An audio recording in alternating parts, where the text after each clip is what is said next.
Hello दोस्तों, कैसे हैं आप सभी लोग। आई होप आप सभी बहुत बढ़िया होंगे। मैं के आर सैनी के आर एजुकेशन पे आप सभी का स्वागत करता हूं। दोस्तों, डीए और डीआर के रिगार्डिंग एक लेटेस्ट अपडेट यहां पे आया है और श्रम मंत्रालय की रिपोर्ट यहां पे आ चुकी है। अक्टूबर महीने के आंकड़े आ चुके हैं और अक्टूबर महीने के जो आंकड़े आए हैं उनमें बढ़ोतरी हुई है। यानी नवंबर में जो आंकड़े थे उनसे बढ़ोतरी हुई है। तो कितनी बढ़ोतरी हुई है और क्या जो है इन आंकड़ों का मायना है, वो सारा कुछ अपन देखेंगे। और दोस्तों, यहाँ पे जे डीए और डीआर जो है, जैसा कि सभी लोगों को यहाँ पे इंतजार है 50% होने का, तो वो जो है अब लगभग कंफर्म हो चुका है कि 50% डीए ओडीआर आपका बढ़ जाएगा और 1 जनवरी 2024 से लागू होगा। आप सभी को जैसे कि पता है, डीए और डीआर जो है साल में 2 बार बढ़ते हैं। जो जनवरी से लागू होता है उसका अनाउंस मार्च में होता है और अप्रैल की सैलरी से रेगुलर आपके लग के आता है। तो सैलरी में बहुत भारी इजाफा होगा। कैसे इजाफा होगा? क्योंकि दोस्तों, यहाँ पे डीए और डीआर 50% होते ही सरकार जो है बेसिक में मर्ज कर सकती है और बेसिक मर्ज होने पे और भी कई तरह के फायदे होंगे। यहाँ पे आपके सारे कुछ अलाउंसेज में बढ़ोतरी हो जाएगी। उसके रिगार्डिंग में इस वीडियो में बात करेंगे। सबसे पहले मैं आपको जो है श्रम मंत्रालय की रिपोर्ट बता देता हूँ, उसके अंदर क्या कुछ आया है, कितना आंकड़ों की बढ़ोतरी हुई है। तो चलिए अपन जो है यहाँ पे जो रिपोर्ट आई है अक्टूबर महीने की, वो अपन देख लेते हैं। साथ ही दोस्तों, जो एएसपीएन के जो आंकड़े आते हैं, जो रिपोर्ट आती है, वो 1 महीना लेट आती है। यानी अक्टूबर की जो रिपोर्ट थी नवंबर लास्ट में आई है, नवंबर की जो रिपोर्ट है आपके दिसंबर लास्ट में आएगी। और ये जुलाई से लेकर दिसंबर तक के जो आंकड़े हैं, इन्हीं के आधार पर डिसाइड होगा कि आपका जो जनवरी से डीए लगने वाला है वो कितना परसेंट होगा। तो वो जो है ये आंकड़े अभी तक आए हैं, उनके आधार पर अपन देख सकते हैं कि डी और डी आर जो है 50% यहाँ पे कन्फर्म अपन मान सकते हैं।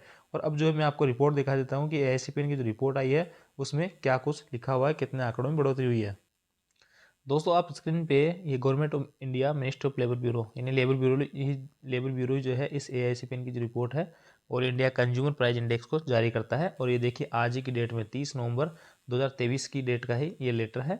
और यहाँ पे दोस्तों ये महीने के एंड में आता है। अक्टूबर का भी नवंबर लास्ट में आया तो नवंबर वाला दिसंबर लास्ट में आएगा। तो अपन जो अपने काम की चीज़ ये है, सिर्फ आंकड़े, इनको अपन देख लेते हैं। यहाँ पे जो एआईसीपीएन के जो आंकड़े हैं, इन आधार पे जो आपके फूड एवरेज है, क्लोथिंग, हाउसिंग, ये फ्लाइट, ये मिस, इन सब के आधार पे यहाँ पे इंडेक्स जारी होता है। और देखिए सितंबर 2023 में जो इंडेक्स था उसके आंकड़े जो थे 137.5 था और अभी जो बढ़ के है ये यहाँ पे 138.4 हो गया, यानी 0.9 की यहाँ पे बढ़ोतरी हुई है। इससे पहले दोस्तों यहाँ पे अकमी हुई थी सितंबर में, अब जो है बढ़ोतरी हुई है। तो बढ़ोतरी होने से डीए और डीआर जो है कितना हो जाएगा, उसको मैं आपको DA calculator, online DA calculator के माध्यम से भी आपको बताऊंगा। और साथ ही दोस्तों एक मज़ेदार बात यह है कि अब जो ये आंकड़े हैं 138.4, अगर इनमें बढ़ोतरी नहीं होती है, यानी अभी 2 महीने की रिपोर्ट आनी बाकी है, नवंबर और दिसंबर की, और इन आंकड़ों में अगर बढ़ोतरी नहीं होती है, ये स्टेबल भी रहते हैं, यानी 138.4 ही रहते हैं, फिर भी आपका जो डीए और डीआर है वो 50% के पार पहुंच जाएगा। वो कैसे पहुंचेगा वो मैं आपको भी सारे कुछ डिटेल से बताऊंगा। तो एक मोटी मोटी बात तो यहाँ की आंकड़ों में बढ़ोतरी है, जो कि बहुत बहुत अच्छा शुभ संकेत है यहाँ पे 50% डीए होने का। और हो भी क्यों ना हो दोस्तों, क्योंकि महंगाई इतनी बढ़ चुकी है। अभी आप देखो यहाँ पे आलू प्याज वगैरह के, प्याज का भाव जो है अभी 80-90 रुपये किलो है। तो महंगाई जो है कहीं से भी कम नहीं हो रही है। तो इन आंकड़ों में आने वाले 2 महीने के जो आंकड़े हैं उनमें बढ़ोतरी ही होगी। और अगर बढ़ोतरी नहीं भी होगी फिर भी जो है डी आपका 50% यहाँ पे कन्फर्म है। वो मैं डीए कैलकुलेटर के माध्यम से आपको बताने की कोशिश करूंगा। तो दोस्तों यहाँ पे जो है ये इतना अपन देख लिए कि 0.9 यहाँ पे बढ़ चुका है। अब मैं आपको डीए कैलकुलेटर के माध्यम से बताऊंगा कि अगर आंकड़े जो है यहाँ पे इतना स्टेबल रहता है या 138.4 रहता है, तो अब जो है डीए कितना लागू होगा। तो चलिए अपन जो है डीए ऑनलाइन जो डीए कैलकुलेटर है उसके ऊपर चलते हैं।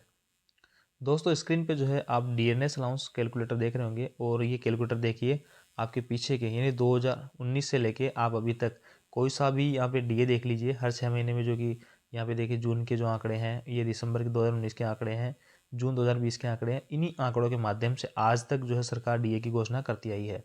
तो यहाँ पे देखिए दोस्तों, ये आपका जून तक के जो आंकड़े थे वो यहाँ पे 136.4 आ रहे थे आंकड़े। और उसके आधार पे डीए की जो गणना हो रही थी वो 46.24 हो रही थी, जो कि 1 जुलाई से लागू हो चुका है। अब आपका 1 जनवरी 2024 से जो लागू होगा वो डिपेंड करेगा इनके इन जो जुलाई है, अगस्त है, सितंबर, अक्टूबर, नवंबर, दिसंबर, इन 6 महीनों की रिपोर्ट के आधार पे। तो यहाँ पे जुलाई में आंकड़े इतने थे तो इसके आधार पे डीए यहाँ पे इतना बड़ा। फिर आपके अगस्त में आंकड़े इतने हैं, इसके आधार पर इतना बड़ा। सितंबर में आंकड़े ये रहे, इसके आधार पर ये रहा। और अक्टूबर में आंकड़े ये रहे, तो इसकी वजह से आपका 49.08, यानी 49.08 तो आपका डीए अभी हो चुका है। अभी 2 महीने की रिपोर्ट आनी बाकी है। मैं मान लेता हूँ कि यहाँ पे आने वाले 2 महीनों में कोई भी बढ़ोतरी नहीं होती है। हालांकि जनरली ज़्यादा अगर आप रेशो देखोगे कहीं भी तो सब में जो है देखिए बढ़ोतरी हो रही है, 129, 130, 131, 132।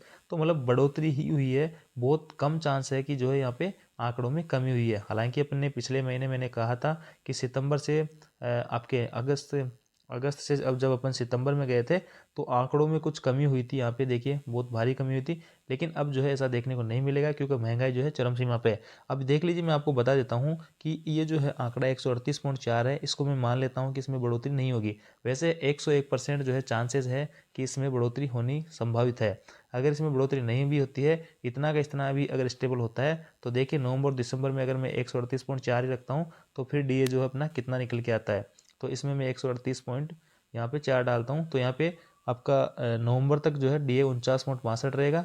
इसके बाद में अगले मंथ में दिसंबर की रिपोर्ट में भी 138.4 कर देता हूँ, 138.4 डालता हूँ। तो देखिए यहाँ पे आपका जो डीए निकल के आ रहा है वो आ रहा है आपका 50.18%, यानी आपका 50% डीए यहाँ पे 101% कन्फर्म आप मान सकते हो।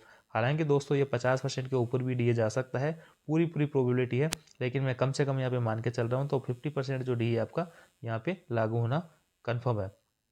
अब दोस्तों आप सभी लोगों को जैसे पता है कि जैसे डीए यहाँ पे 50% हो जाएगा, सरकार जो है आपके बेसिक में डीए को मर्ज कर सकती है। कुछ भाई लोग बोल रहे थे कि सर डीए बेसिक मर्ज होने से कोई खास फर्क नहीं पड़ेगा। ये दोस्तों यहाँ पे बहुत बड़ा फर्क पड़ेगा। यहाँ पे देखिए अगर लॉन्ग टर्म में अगर आप जाके सोचोगे तो बहुत बढ़िया फर्क पड़ेगा। जैसे कि मैं मान लेता हूँ किसी की बेसिक यहाँ पे 20,000 है, तो अब जो है उसका डीए 50% हो जाता है, तो डीए उसका मिला के नई बेसिक जो बनेगी वो 30,000 बनेगी। अब देखिए दोस्तों, पहले बेसिक 20,000 थी, अब जो है 30,000 बेसिक है। अब जो भत्ते लगेंगे वो लगेंगे आपके 30,000 के ऊपर। देखिए दोस्तों, पहले जो आपका डीए वगैरह हैं सारे कुछ जो भत्ते लग रहे थे वो 20,000 बेसिक के ऊपर लग रहे थे, अब जो लगेंगे वो 30,000 के ऊपर। जैसे कि सपोज डेट मान लेते हैं आगे इन जो मर्ज करने के बाद में नया जो डीए लगता है वो फिर से जो है 5% यहाँ पे लग रहा है। अगर पहले से अगर बेसिक मर्ज आपका जो डीए मर्ज नहीं होता है तो वो जो डीए 5% बढ़ा है वो 20,000 के ऊपर लगेगा, और मर्ज होने के बाद में आपकी नई बेसिक 30,000 है, तो अब जो डीए है वो आपका 30,000 के ऊपर लगेगा। तो देखिए सीधा सीधा कितना बढ़िया जो है फायदा यहाँ पे हो रहा है। साथ ही जैसे कि आप सभी लोगों को पता है HRA 10%, 20%, 30% मिलता है। अब इसमें जो है अगर HRA पहले की ही बेसिक में मिलेगा तो 20,000 के ऊपर मिलेगा, 20,000 का यानी 10% अगर निकालते हैं तो 2,000 मिलेगा। और यही जो HRA है अब आपको बेसिक और डीए मर्ज होने के बाद में 3,000 मिलेगा। सीधा सीधा आप देख सकते हो कितना बढ़िया फायदा यहाँ पे हो रहा है। साथ ही दोस्तों आपके जो सारे भत्ते हैं, टीए है, चाहे आपका एजुकेशन अलाउंसेज है, आपका यूनिफॉर्म अलाउंसेज है, और भी कई तरह के जैसे कि बोनस वगैरह हैं, कई सारे भत्ते हैं, तो इन सब में जो है यहाँ पे भारी बढ़ोतरी यहाँ पे देखने को मिलेगी। 25% तक बढ़ोतरी देखने को मिलेगी। जैसे कि हमारा जो टी है अभी 800 रुपये है, तो 25% बढ़ोतरी होने के बाद में इसमें अच्छी खासी बढ़ोतरी नहीं, 200 रुपये बढ़ोतरी, 1,000 रुपये टी यहाँ पे हो जाएगा। और भी आपके जो सारे अलाउंसेज है A to Z उनमें अच्छी खासी बढ़ोतरी होगी। तो ये अगर सरकार लागू करती है तो बहुत बढ़िया फ़ायदा है दोस्तों। ऐसा नहीं कि इसमें कोई फ़ायदा नहीं है, बेसिक और डी मर्ज होने में काफ़ी अच्छा फ़ायदा इसमें है। अगर आप लॉन्ग टर्म में जाके देखोगे तो बहुत बढ़िया फ़ायदा आपको इसमें देखने को मिलेगा। आई होप दोस्तों जानकारी आपको अच्छी लगी होगी। वीडियो आपको अच्छा लगा हो तो वीडियो को लाइक कीजिए, दोस्तों के साथ शेयर जरूर कीजिए। Thank you.